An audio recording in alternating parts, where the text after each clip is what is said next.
Hello, my name is Megan Dion. I am the Public Art and Artist Program Specialist with the Nebraska Arts Council, and welcome to the Fred Simon Gallery, which is located in the Nebraska Arts Council offices in the Old Market in Omaha, Nebraska. The Nebraska Arts Council is a state agency that offers programs, grants, and opportunities that foster creativity across the state. One of our programs is the Fred Simon Gallery, and we feature exhibitions by artists dealing with all different content mediums from all over the state. Right now, we're going to hear from our current exhibiting artist about the work that they create for this gallery and in their studio practice and why they do that. So we look forward to seeing you at the Fred Simon Gallery in the Nebraska Arts Council very soon.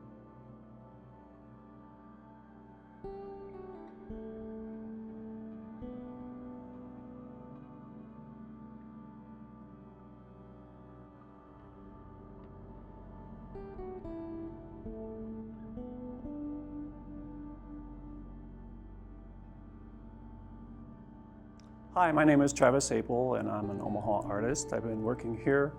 I moved in Nebraska from north central Missouri in 2001, so it's going on 25 years. And my work focuses on nature, and it's grown into the human impact through industrial means. And my work started out with casting bronze and aluminum and metal, but over the years it's sort of gone into fabricating steel, and also found objects, local source materials like concrete, tires, auto glass, things like that. And so a lot of that work is featured in my work here currently on this exhibition titled Remaining Strata.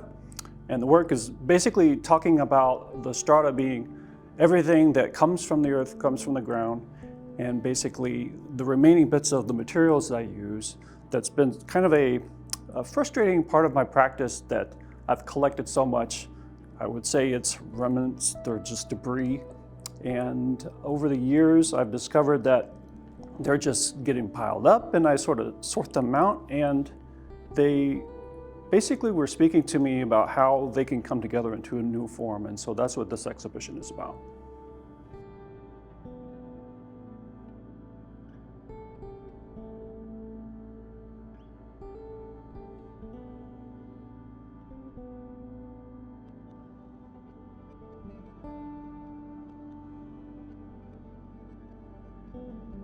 This piece is titled Hollow. Like a lot of different artworks that artists make, each one is kind of a self-portrait, but this one is more of a self-portrait than it appears to be. One of the things that I'm really fascinated by is landscapes. A lot of my work, you could see the geomorphism, sort of the layering, that's the strata part. I wanted to make it where the bottom piece it represents an aquifer below the visible landscape that you can see. Like typically this is what you would see in the southwestern part of the United States, one of my favorite places to visit. And I always thought that like a geode, which this definitely has like a geode kind of a look with the auto glass inside of it, is basically to me the idea of a geode represents because the crystals are formed inside of an atmosphere inside this stone bubble that creates the crystals. It's the gas, the atmosphere inside there is kind of like a spirit or the soul or the essence. And also this sort of kind of represents the invisible part of a person, the essence, but it's expressed in its physical and its physical and forms. This piece is kind of like who I am on the outside and the foundation of who I am on the inside. And the negative space basically just represents the unseen parts of myself.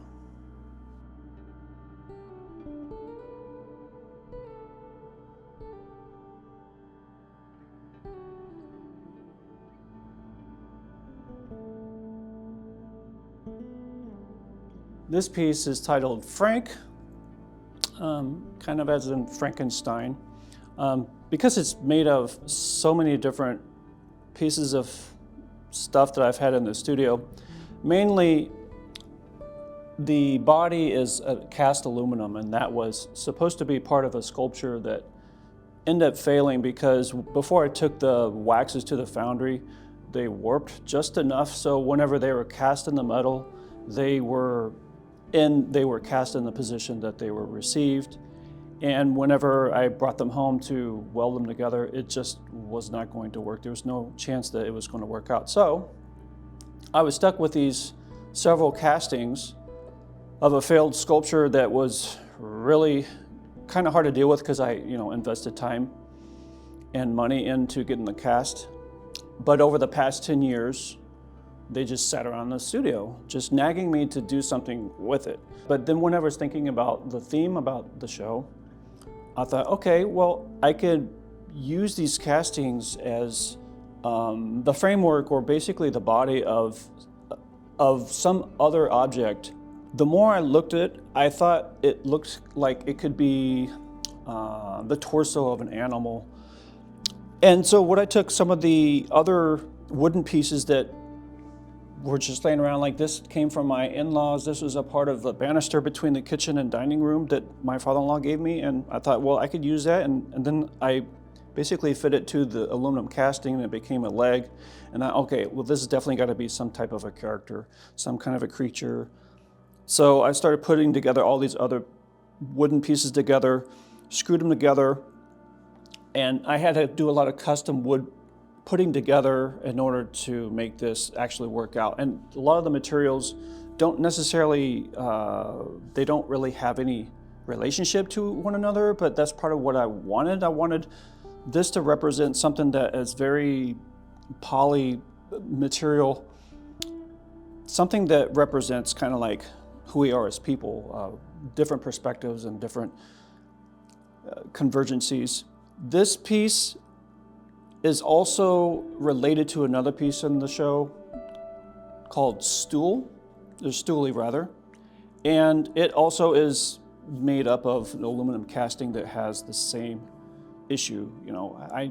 How to create that piece into an original.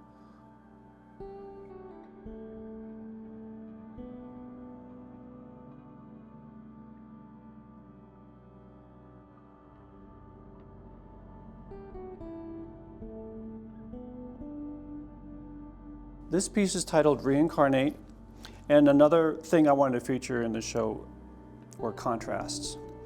And the contrast being organic versus synthetic.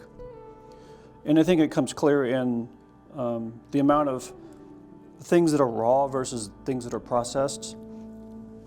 For instance, the natural cow bone, and I wanted to sort of balance it out with artificial knee implants that came from a high school art teacher who wanted, her daughter wanted me to create something with them. And the process involved in plywood versus a piece of walnut that fell in our neighborhood. So I'm gathering a lot of materials and that are found and also traded from other artists in the community. This piece basically tells me a lot of what can be possible after a loss of someone. The departed basically will carry on through a different life form. And aesthetically, I wanted the raw root tree. The front of this is kind of like just a little branch, but I wanted to sort of balance it out with some of these little spikes that are heavily processed and tie it in with a little bit of aluminum. People ask me if these are movable, this one in particular, if it's movable. It's not movable, but I like the viewer to think that it's possible that it can move.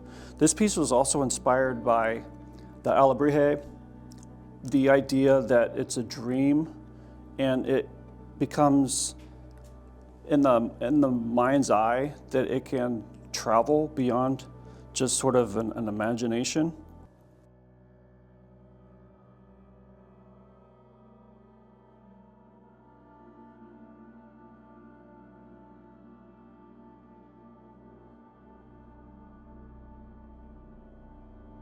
All right, this piece is titled Suspect. It's a little bit of a darker type of a work. The centerpiece is a cast brass bird.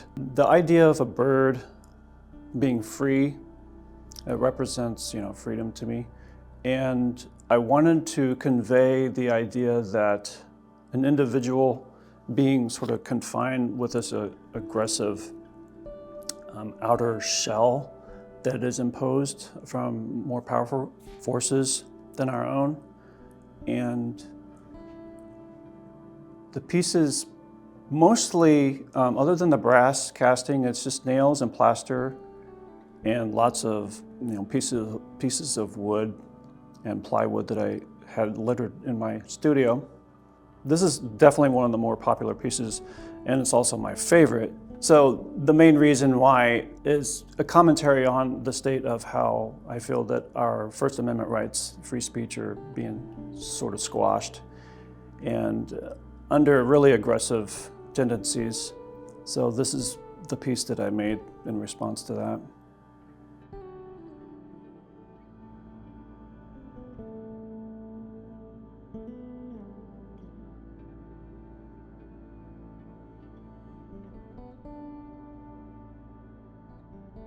This piece is titled Domestication, and it is a self-portrait, and the locks on here I welded them together, and they each have like a little saying on there, such as citizenship and dogma and hierarchy. The piece of limestone that makes up the shoulder was a piece of repurposed material. Actually, I was told that it came from the old World Herald building, so this is local Omaha remnant from an old building. And the wooden base was a tree that was in our front yard that we had to take out because it was uprooting some of our infrastructure and our sidewalks. So we took that tree down, and I like to use as much of the tree as I can. So this was one of the pieces of oak for that. So this piece was made in 2012 for an exhibition downtown on the idea of nudity, actually. And I interpreted nudity as being naked psychologically. So I wanted to create this work based on the idea of like this dark exposure, which are contrasting terms, but on the idea that the light is out, it's out for season, but there's some symbolism in there that I think reflects how I felt at the time in 2012. I think that was actually a time whenever I was in transition, going from some of the fabricated elements from the old castings. And so this has got a lot of processes involved in it. So some of that rawness doesn't necessarily come through except for the materials. They're not super refined other than the carving of the stone and the welding of these locks.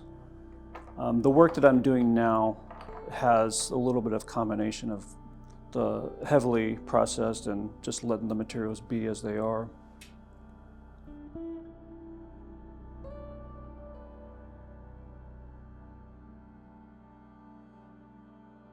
This piece is titled Nation Building Blocks, and I wanted to make this piece sort of a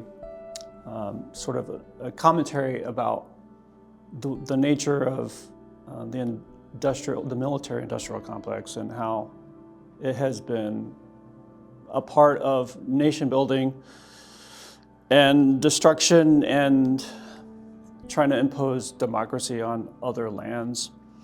But other than that, I wanted to include the idea that a section of land, a piece of land, a culture, a region was burnt down through a chaotic, explosive way. But I also wanted to include some of the tree root. So this sort of represents a tree also, kind of a tree in the Middle East. But as I mentioned before, it's a piece of land, it's a town, and the infrastructure below the ground. And this was the largest piece in the show, but it was also the last one that I created. I knew that this is a piece that I wanted to make, but for some reason there was something that was holding me back, and I think after I created this piece, I realized what it was. Other than the graphic nature of it, the thing that I was really struck by, the fact that the rest of the work in the show is really tight and really heavily processed. I wanted to take more of just like the found objects, the stuff that's in my studio, and just throw it together. I was told that it's a little sloppy, and that might sound like a criticism, but I took it as a compliment because my work is so tight. I wanted to just basically put something together as quickly as I could, like almost in the form of a stream of consciousness. And so this thing is just bolted together and held together with plaster. And I took a torch to some of the materials, and yeah, I mean, this is the fastest piece of artwork that I've made, I think, ever. In all of the 25 years, this probably took 2 weeks to create, whereas most of the other works took several weeks for each one. I think the most challenging part of this piece was actually, how does it actually come together?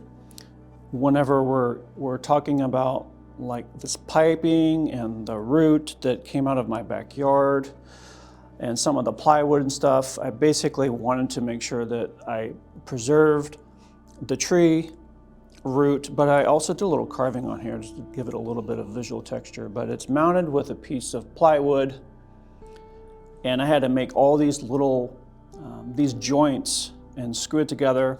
But I also, in order for it to actually stay put together, I had to bind it with burlap and layers of plaster. And with plaster, I added some pigment to it to sort of give the idea of like each layer of strata representing the history of time. With the lighter colors and with the darker colors, eventually to a dark gray color, sort of to me represents more and more processes, more and more power and intrusion upon a people and land. And so that's where I came up with the idea of nation building blocks. I have some bricks in here, some pieces of wood that sort of reflect some historical pieces, the way that they're shaped, in addition to some of the concrete and basalt rocks that are inside this piece that are part of the remaining bits that rain down after a place is exploded. And this is just how it sort of turns out. These aluminum castings of the ammunition was a part of another project that didn't end up being worked out for me. So again, these were basically just kind of like hanging out in my studio, telling me how I'm going to make something out of them. And I thought, well, they're going to be part of a representation, the symbolism of like how this piece of land was destroyed, and therefore nation building blocks.